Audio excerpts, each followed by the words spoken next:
விஜய் வீட்டின் முன்பாக காவல்துறையினர் குவிக்கப்பட்டுள்ளனர். துணை ராணுவ படையும் குவிக்கப்பட்டிருக்கிறது. அண்மை செய்தியாக காட்சியாக நாம் பார்த்துக் கொண்டிருக்கிறோம். விஜயனுடைய பனையூர் வீட்டில் தற்போது துணை ராணுவ படையினர் காவல்துறையினர் அதிக அளவில் குவிக்கப்பட்டிருக்கின்றனர். அந்த காட்சிகளை தற்போது பார்த்துக் கொண்டிருக்கிறோம்.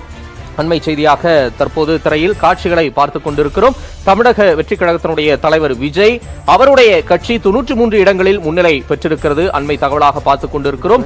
தற்போது அங்கு அவருடைய வீட்டின் முன்பாக காவலர்கள் துணை ராணுவ படையினர் குவிக்கப்பட்டுள்ளனர். அந்த காட்சிகளை தற்போது நாம் பார்த்துக் கொண்டிருக்கிறோம். ஒட்டுமொத்தமாக 224 இடங்களில் முன்னணி நிலவரங்கள் வெளியாகி இருக்கிறது.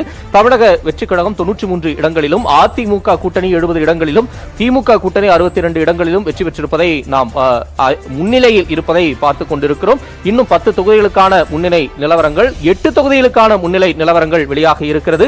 தமிழக வெற்றி கழகம் 93 இடங்களிலும், அதிமுக கூட்டணி 71 இடங்களிலும், திமுக கூட்டணி 62 இடங்களிலும் வெற்றி பெறும் முன்னிலை வகிப்பதை பார்த்துக் கொண்டிருக்கிறோம்.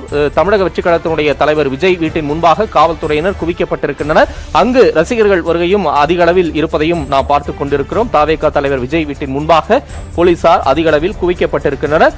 தற்போது திரையில் முடிவுகளையும் முன்னணி நிலவரங்களையும் பார்த்துக் கொண்டிருக்கிறோம். தவேக 93 இடங்களிலும், அதிமுக கூட்டணி 71 இடங்களிலும், திமுக கூட்டணி 62 இடங்களிலும் முன்னிலை வகிப்பதை பார்த்துக் கொண்டிருக்கிறோம். வெகு நீண்ட நாட்களுக்கு பிறகு மூன்றாவது புதிய சக்தி ஒன்று தமிழக அரசியலை புரட்டி போட்டிருப்பதை நாம் பார்த்துக் கொண்டிருக்கிறோம். முதல் சுற்றுகளின் அடிப்படையில், முதன்மை சுற்றுகளின் அடிப்படையில் நாம் இந்த முடிவுகளை பார்க்கிறோம். முழுமையான முடிவுகள் இது இல்லை எனினும் தமிழக வெற்றி கழகம் முதல் சுற்று முடிவுகளின் அடிப்படையில் ஆதிக்கம் செலுத்தி வருவதையும் தற்போது நாம் பார்க்கிறோம். சென்னை பனையூரில் உள்ள விஜய் வீட்டின் முன்பாக காவல்துறையினர் அதிக அளவில் குவிக்கப்பட்டிருக்கின்றனர். அந்த காட்சிகளையும் நாம் பார்த்துக் கொண்டிருக்கிறோம்.